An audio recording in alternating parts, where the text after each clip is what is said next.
왜 상처받지 않으려 할수록 관계는 더 힘들어질까요? 관계에서 다치지 않으려고 우리는 정말 많은 노력을 합니다. 어쩌면 우리가 관계에 쏟는 에너지의 대부분이 사실은 여기에 집중되어 있는지도 모릅니다. 상대방에게 무언가를 말하기 전에 머릿속으로 몇 번이고 문장을 고쳐봅니다. 이렇게 말하면 기분 나빠할까, 저렇게 표현하면 오해할까, 끊임없이 저울질하며 말을 고르고 또 고릅니다. 표정 하나도 함부로 지을 수 없습니다.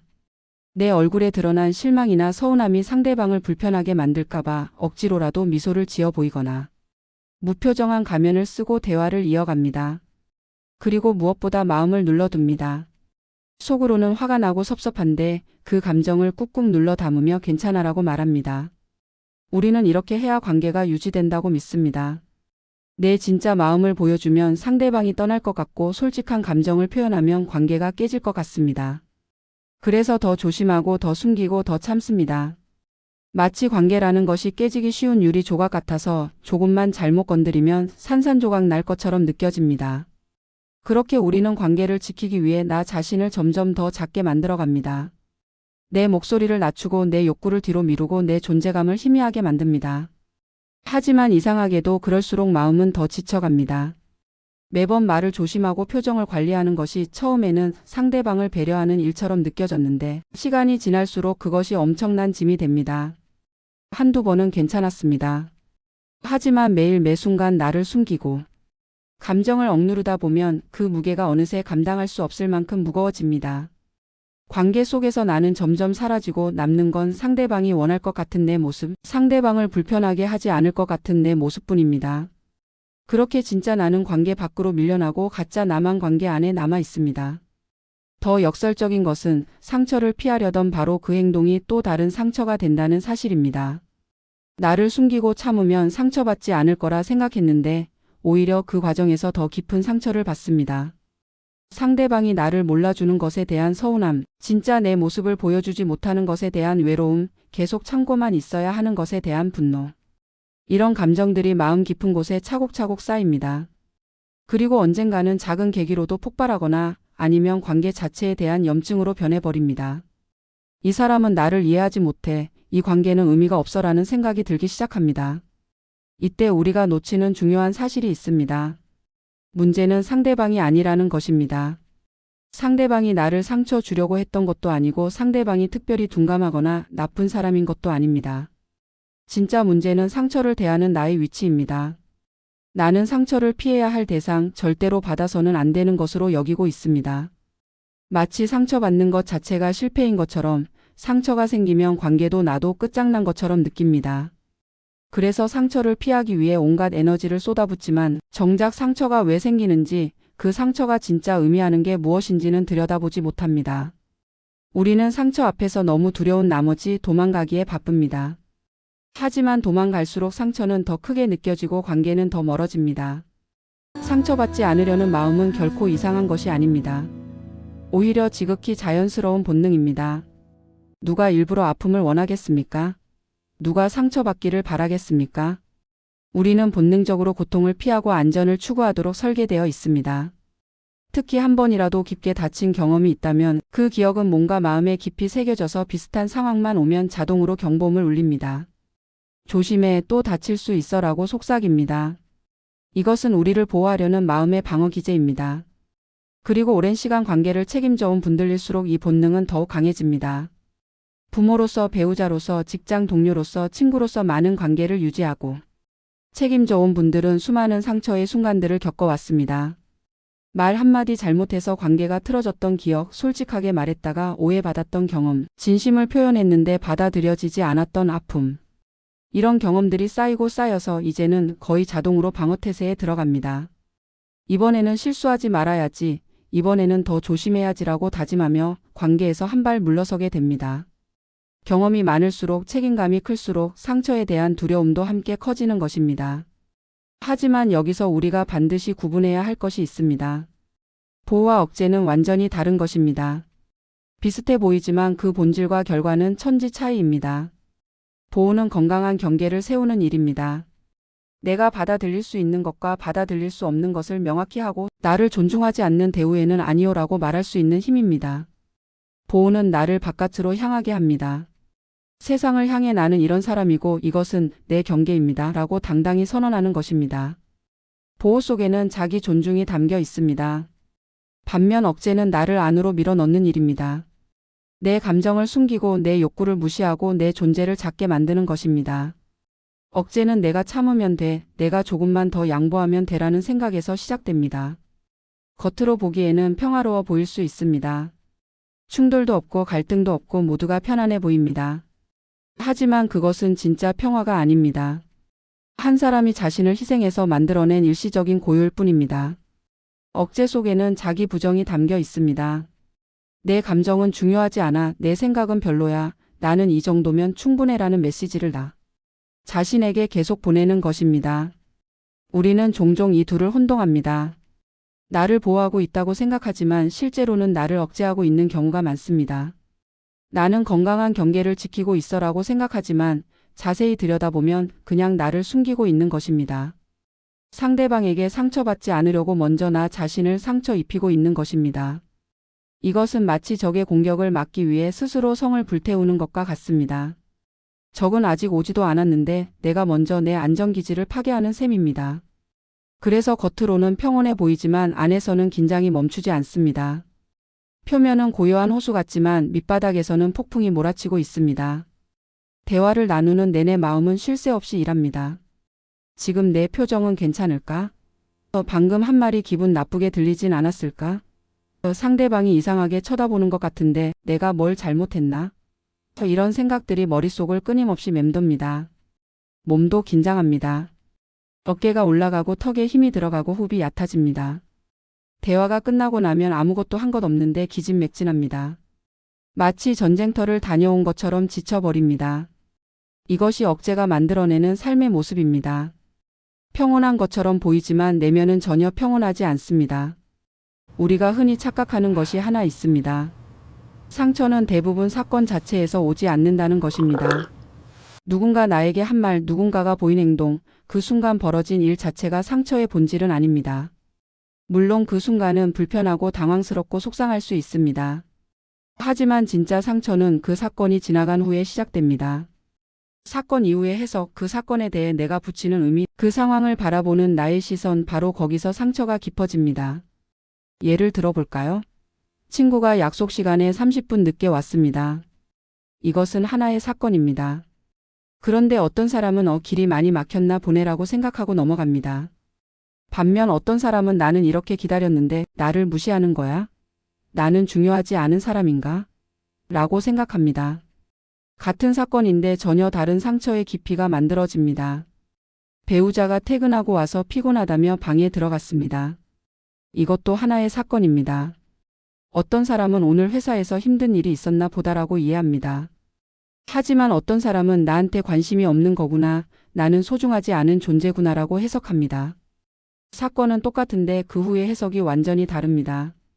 그래서 우리 마음속에서는 이런 질문들이 끊임없이 반복됩니다. 나는 참았는데 왜 저 사람은 안 참을까? 나는 이해했는데 왜 나만 이렇게 배려해야 할까?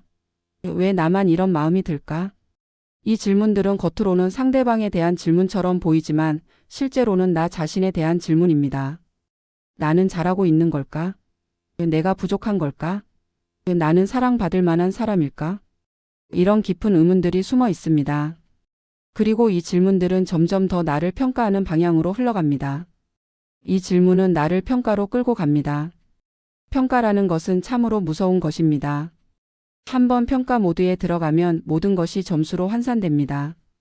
나는 충분히 참았어. 90점. 상대방은 노력하지 않았어. 30점. 그러니까 상대방이 잘못한 거야. 나는 피해자야. 나는 억울해.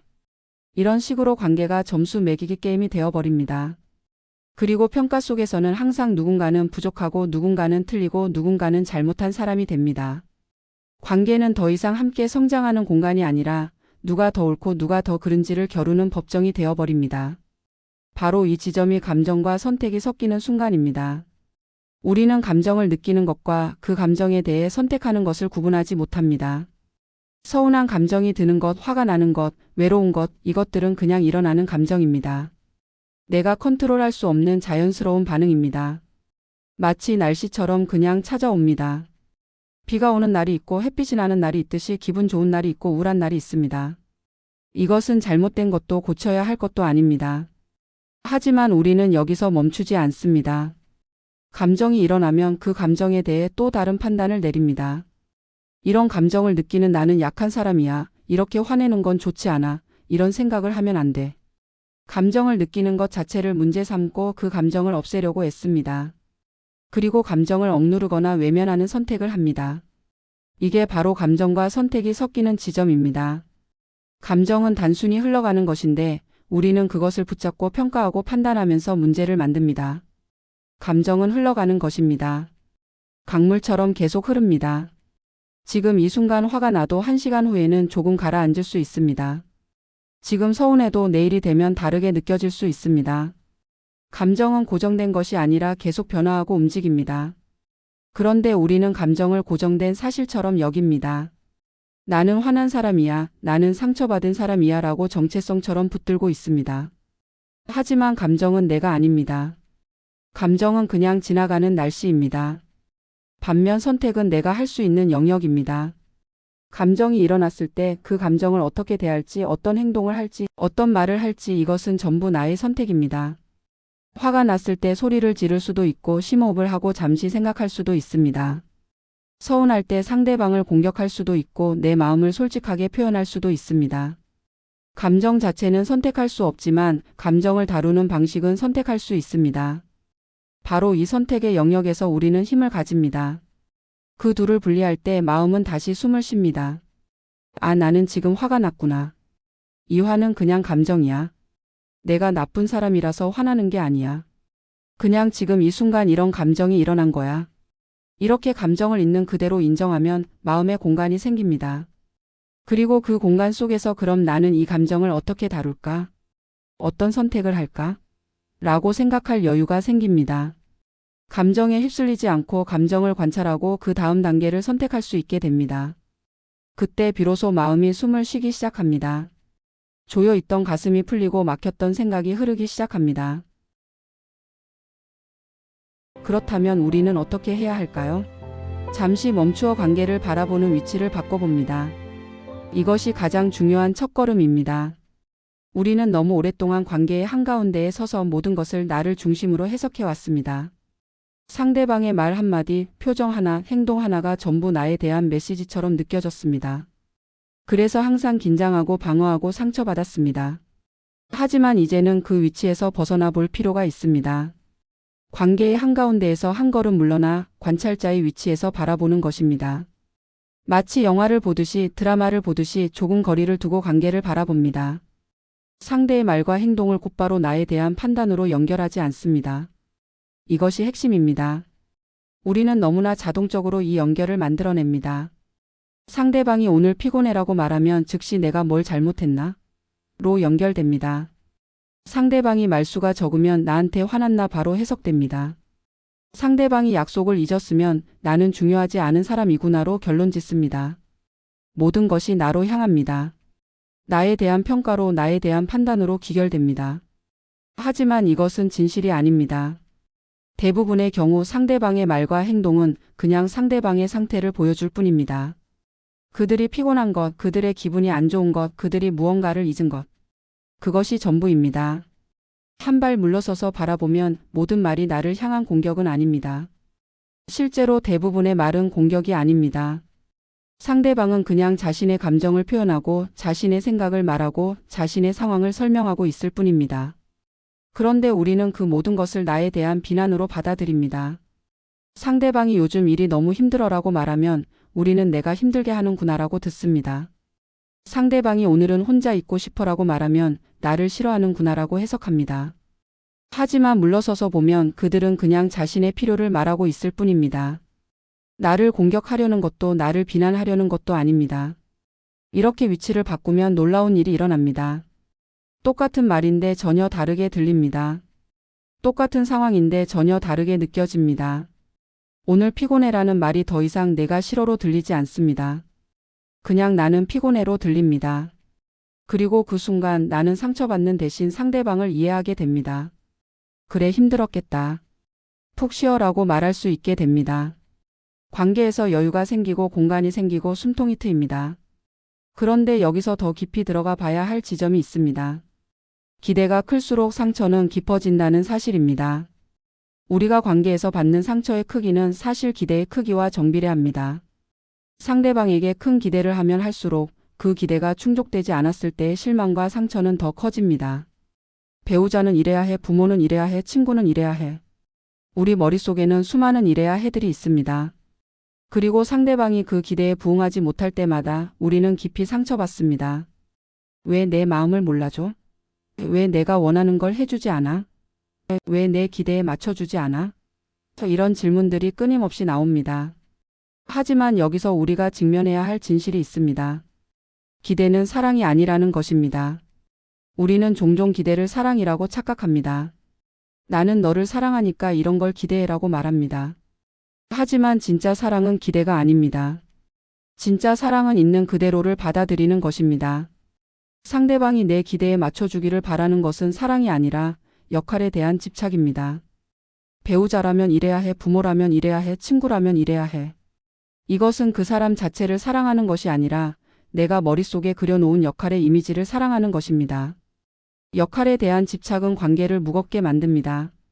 서로가 서로의 기대라는 무게를 짊어지고 살아갑니다. 나는 좋은 배우자여야 해. 나는 완벽한 부모여야 해. 나는 항상 좋은 친구여야 해. 이 무게 때문에 우리는 진짜 나 자신이 되지 못합니다. 역할을 연기하느라 지쳐버립니다. 그리고 상대방도 마찬가지입니다. 상대방 역시 내 기대라는 무게를 짊어지고 그 역할을 해내려고 애쓰다가 지쳐버립니다. 그렇게 관계는 점점 무거워지고 숨이 막히고 견딜 수 없어집니다. 그 집착을 내려놓을 때 관계는 가벼워집니다. 이것은 상대방을 포기하는 것이 아닙니다. 상대방에 대한 환상을 내려놓는 것입니다. 이래야 한다는 틀에서 상대방을 해방시키는 것입니다. 그리고 동시에 나 자신도 해방됩니다. 나는 이래야 한다는 짐에서 벗어납니다. 배우자로서 완벽할 필요가 없고 부모로서 완벽할 필요가 없고 친구로서 완벽할 필요가 없습니다. 그냥 나로 존재하면 됩니다. 그리고 상대방도 그냥 상대방으로 존재하면 됩니다. 역할이 아니라 사람으로 만나는 것입니다. 그때 관계는 놀랍도록 가벼워집니다. 무거운 짐을 내려놓은 것처럼 어깨가 가벼워지고 마음이 편안해지고 숨쉬기가 편해집니다. 그리고 그 가벼움 속에서 진짜 친밀감이 시작됩니다. 많은 분들이 오해하는 것이 있습니다. 건강한 관계에는 경계가 있다는 사실입니다. 우리는 종종 친밀함과 경계 없음을 동일시합니다. 가까운 사이일수록 사랑하는 사이일수록 경계가 없어야 한다고 생각합니다. 모든 것을 공유하고 모든 것을 함께하고 모든 것을 이해해야 한다고 믿습니다. 서로의 삶에 완전히 녹아들어야 진짜 관계라고 여깁니다. 하지만 이것은 착각입니다. 오히려 건강한 관계일수록 명확한 경계가 있습니다. 나는 나고 너는 너라는 분명한 선이 있습니다. 그 선이 있을 때 비로소 건강한 관계가 가능합니다. 여기서 중요한 것은 경계는 벽이 아니라는 점입니다. 많은 사람들이 경계라는 말을 들으면 차갑고 높은 벽을 떠올립니다. 상대방을 차단하고 밀어내고 단절하는 것으로 이해합니다. 경계를 세운다는 것이 너를 거부한다, 너와 멀어진다는 의미로 느껴집니다. 하지만 그것은 벽입니다. 진짜 경계는 다릅니다. 경계는 거리입니다. 적절한 공간, 서로가 각자로 존재할 수 있는 여백입니다. 벽은 아무것도 통과시키지 않지만 거리는 공기가 흐릅니다. 벽은 막혀 있지만 거리는 열려 있습니다. 내가 나로 서 있고 너가 너로 서 있되 그 사이에 건강한 공간이 있는 것입니다. 그 거리가 있을 때 서로 숨을 쉴 수 있습니다. 이것이 핵심입니다. 우리는 너무 가까이 붙어 있으면 숨이 막힙니다. 상대방의 모든 감정에 반응해야 하고 상대방의 모든 요구에 응답해야 하고 상대방의 모든 기대를 충족시켜야 합니다. 나만의 시간도 나만의 공간도 나만의 생각도 가질 수 없습니다. 항상 상대방과 함께 있어야 하고 항상 연결되어 있어야 하고 항상 반응해야 합니다. 그렇게 살다 보면 질식할 것 같습니다. 나라는 존재가 점점 사라지고 상대방의 부속품처럼 느껴집니다.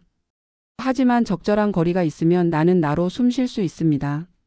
내 감정을 느끼고 내 생각을 정리하고 내 시간을 가질 수 있습니다. 그리고 상대방도 마찬가지입니다. 상대방도 자기 자신으로 숨 쉴 수 있습니다. 그 거리 속에서 각자가 건강해지고 건강해진 두 사람이 만날 때 관계도 건강해집니다. 그렇기 때문에 우리는 이제 알아야 합니다. 모든 관계를 지켜야 할 필요는 없다는 것을. 우리는 오랫동안 관계를 유지하는 것이 미덕이라고 배워왔습니다. 한번 맺은 관계는 끝까지 지켜내야 하고 어떤 관계든 포기하면 안 된다고 생각해왔습니다. 그래서 나를 힘들게 하는 관계도, 나를 소진시키는 관계도, 나에게 상처만 주는 관계도 억지로 붙잡고 있습니다. 그래도 오래 알고 지낸 사이인데, 그래도 가족인데, 그래도 친구인데, 이런 이유들로 놓지 못합니다. 하지만 모든 관계가 영원할 필요는 없습니다. 어떤 관계는 일정 시간 함께하다가 자연스럽게 멀어지기도 합니다. 어떤 관계는 나의 성장을 위해 내려놓아야 하기도 합니다. 관계를 끝내는 것이 실패가 아닙니다. 때로는 관계를 내려놓는 것이 나를 지키는 용기 있는 선택입니다. 그리고 모든 감정을 설명할 필요도 없습니다. 우리는 관계 속에서 모든 것을 설명하고 이해시켜야 한다는 강박을 가지고 있습니다. 왜 내가 이런 감정을 느끼는지 상대방이 알아야 해. 왜 내가 이렇게 행동하는지 설명해야 해. 내 마음을 완전히 이해시켜야 해. 그래서 끝없이 말하고 설득하고 설명하려 애씁니다. 하지만 때로는 설명할 수 없는 감정도 있습니다. 때로는 말로 표현할 수 없는 마음도 있습니다. 그리고 그것은 괜찮습니다. 모든 것을 설명하지 못한다고 해서 관계가 실패한 것은 아닙니다. 모든 것을 이해시키지 못한다고 해서 내가 부족한 것은 아닙니다. 어떤 감정은 그냥 내 안에 간직하면 됩니다. 어떤 생각은 나만 알고 있어도 됩니다. 모든 것을 공유하지 않아도 관계는 충분히 친밀할 수 있습니다. 지금의 나를 지키는 선택은 이기적인 선택이 아닙니다. 우리는 나를 먼저 생각하면 이기적이라고 배워왔습니다. 나의 필요를 말하면 이기적이고 나의 한계를 인정하면 이기적이고 나를 위한 선택을 하면 이기적이라고 여겨왔습니다. 그래서 항상 나를 뒤로 미루고 다른 사람을 먼저 생각하고 나를 희생하는 것이 미덕이라고 생각했습니다. 하지만 이것은 잘못된 믿음입니다. 나를 지키는 것은 이기심이 아니라 자기 존중입니다. 내가 건강해야 다른 사람도 건강하게 사랑할 수 있습니다. 내가 행복해야 다른 사람에게도 행복을 줄 수 있습니다. 내가 채워져 있어야 다른 사람에게도 나눠줄 수 있습니다. 빈 컵으로는 아무것도 따라줄 수 없습니다. 나를 먼저 채우는 것, 나를 먼저 돌보는 것, 이것은 건강한 관계를 위한 필수 조건입니다. 그리고 우리가 나이를 먹고 인생의 후반으로 접어들수록 이 진실은 더욱 명확해집니다. 인생 후반에는 관계의 수보다 중심이 중요해집니다. 젊었을 때는 많은 사람들을 만나고 넓은 관계망을 유지하는 것이 중요해 보였습니다. 친구가 많은 것, 아는 사람이 많은 것, 바쁘게 사람들을 만나는 것이 풍요로운 삶처럼 느껴졌습니다. 하지만 시간이 지나면서 깨닫게 됩니다. 중요한 것은 관계의 양이 아니라 질이라는 것을. 100명의 아는 사람보다 진심으로 나를 이해해주는 한 사람이 더 소중합니다.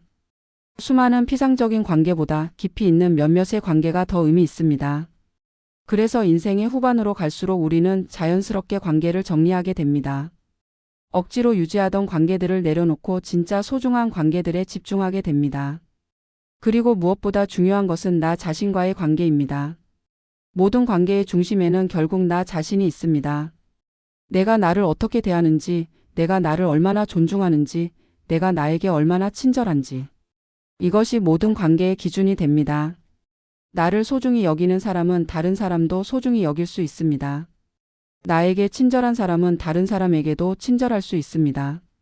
나를 용서할 수 있는 사람은 다른 사람도 용서할 수 있습니다. 결국 모든 관계는 나 자신과의 관계에서 시작됩니다. 그래서 인생의 후반에 우리가 가장 집중해야 할 관계는 바로 나 자신과의 관계입니다. 나를 알아가고 나를 이해하고 나를 사랑하는 것.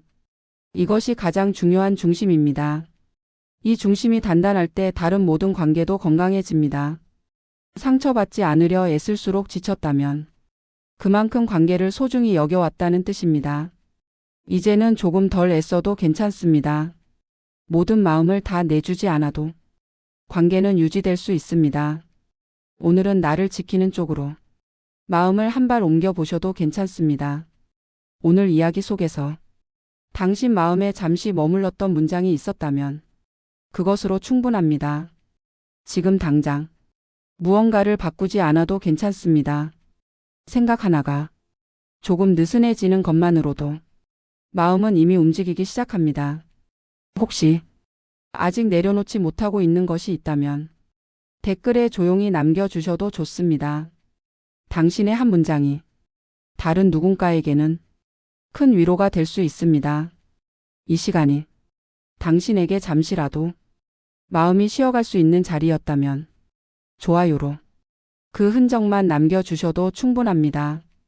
이 채널은 자극적인 말 대신 조용히 마음의 자리를 옮기는 이야기를 전하고 있습니다. 앞으로의 수업도 같은 속도로 함께하고 싶으시다면 구독으로 옆자리를 남겨두셔도 좋겠습니다.